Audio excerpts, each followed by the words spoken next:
Welcome to CTV's Capital Dispatch with Rachel Aiello.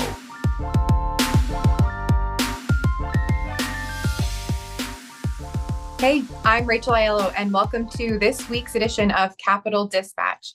So what happened on Parliament Hill this week? A lot. There's two things I want to focus on. Obviously, the story that seized international headlines this week and had history being made in the House of Commons was Anthony Rota's invitation to a veteran who served in a Nazi unit during Zelenskyy's Friday address. Now, last week when I said I'd be watching for the fallout, the aftershocks from Zelenskyy's speech, well, this wasn't exactly what I had in mind.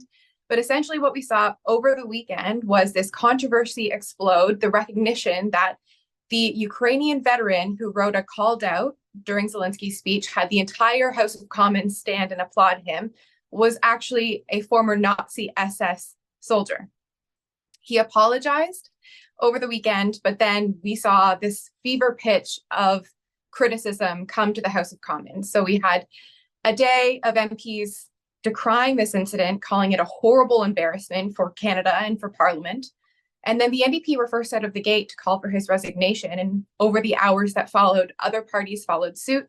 That brought us to Tuesday. He had a meeting behind closed doors with the House leaders from all parties to talk about what was next. And essentially what we've heard happened there was he was told to do the honorable thing and step down. The Speaker of the House of Commons needs to have the confidence of the House. They need to be independent and trusted to make decisions. And clearly the way this unfolded, all sides were pretty adamant that he had lost that trust. So Tuesday afternoon, Rota made history, resigned the role as House of Commons Speaker, and then there was a series of steps put in place for his replacement. We'll get to that in a bit. And then it was Prime Minister Justin Trudeau's turn. After days of questions he was not in the House of Commons for, he came to the House on Wednesday and apologized on behalf of Parliament for what went on.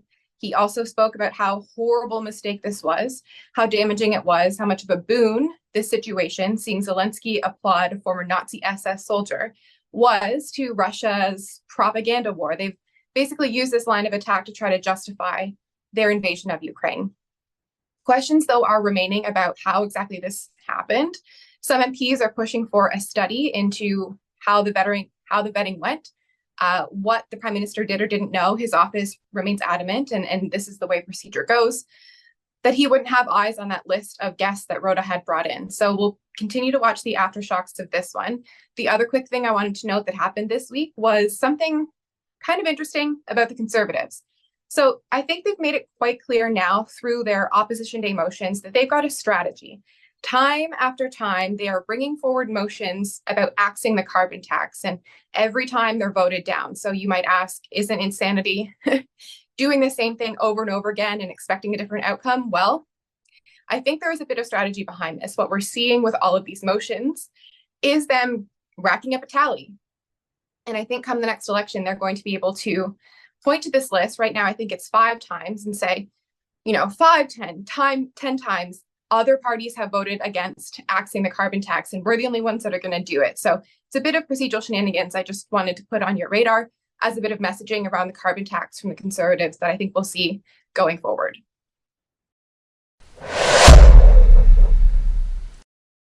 There's been consultation between the parties, and I think you will see that there's unanimous consent for the following motion: that this House utterly condemns Nazism in all its forms, that this House expresses its full solidarity with all victims of Nazism, past and present, that this House condemns the invitation extended to a former Waffen SS soldier on Friday, September 21, 2023, and withdraw any tribute paid to him.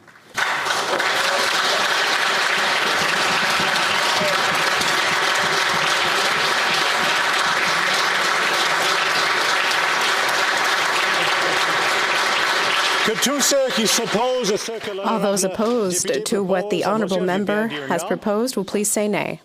The House has heard the terms of the motion.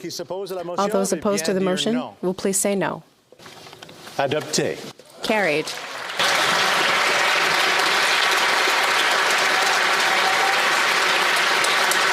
So that was Bloc Québécois leader Yves-François Blanchet in the House of Commons. I picked this as my quote of the week because I think it's an interesting example of when something didn't go right the first time, try again. Earlier in the week, Karina Gold, the government House leader, tried to put forward a motion that would have essentially seen the House of Commons wipe the record clean of this recognition of Hunka in the House. And opposition parties were quick to balk, shut it down, saying, no, we're not going to be in the business of, clearing the slate, forgetting that this happened. We need to acknowledge that it did. So then the next day, Blanchet brought forward this motion, slightly different wording, trying to find a way for all MPs to agree on a way they could put into the record books in Hansard a condemnation of what went on, an acknowledgement that the recognition should be withdrawn without completely stripping the record of what occurred. And I just thought throughout this week, Blanchet has played an interesting role. I think where you've seen Poilievre kind of play and perhaps overplay his hand in the outrage about this situation and the Prime Minister's, what he says, personal responsibility. The questions Blanchet have been asking have been quite interesting. He's calling for the Prime Minister to personally call Zelenskyy, something so far hasn't happened, and to work on a plan to try to counter the disinformation that has spurred from this, as well as a way to reconcile with Jewish Canadians who have been re-traumatized and deeply upset by this whole situation. So what's on the agenda for next week in Parliament? Well, there is one major issue standing in the way of all other business, and that is the historic election of a new speaker. Before we get into the when and how, I just want to note that this is quite literally history in the making. Only twice before since Confederation has Canada named a speaker mid-session. Usually the person is picked at the start of the Parliament, they carry on throughout their tenure. But once the speaker died, in another instance, the speaker became Governor General. So what we're watching unfold on Tuesday, when MPs come into the House to elect their new speaker, is going to be historic because they've never had to do it because the existing speaker resigned in acrimony. So what do we know about who's running so far? Well, it's going to be a bit longer of a ballot. We're hearing that there are 3 of the current deputy and associate deputy speakers, the folks that kind of had the backup roles. They're putting their names into the ring. That's Chris d'Entremont for the Conservatives, Carol Hughes for the NDP, and Alexandra Mendez for the Liberals. We've also got Greg Fergus, Peter Scheifke, and Sean Casey, Liberal MPs, putting their name into the ring.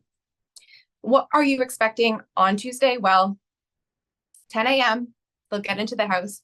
Every candidate will have a chance to make a speech, convince their colleagues why they should have this speaker's job, how they want to be the one to uphold decorum, and also get that $90,000+ salary increase and a gorgeous estate in Chelsea.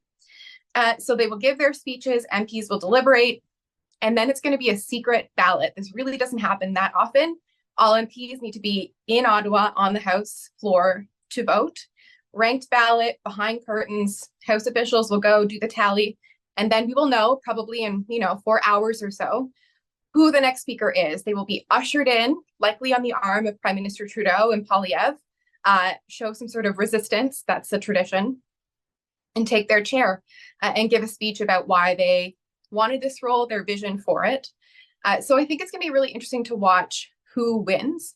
There's been some conversation about whether the opposition parties are going to team up and try to pick an Oppo MP to be speaker, or the Liberals will find a way to get one of their picks back into that chair. Given the context that's just unfolded, everything that happened this week, the person heading into this role is going to have a lot of work ahead of them to try to rehabilitate Parliament's image and ensure that the ordeal that we saw with Anthony Rota and the acknowledgement of a Nazi veteran is something that never happens in Canadian Parliament again.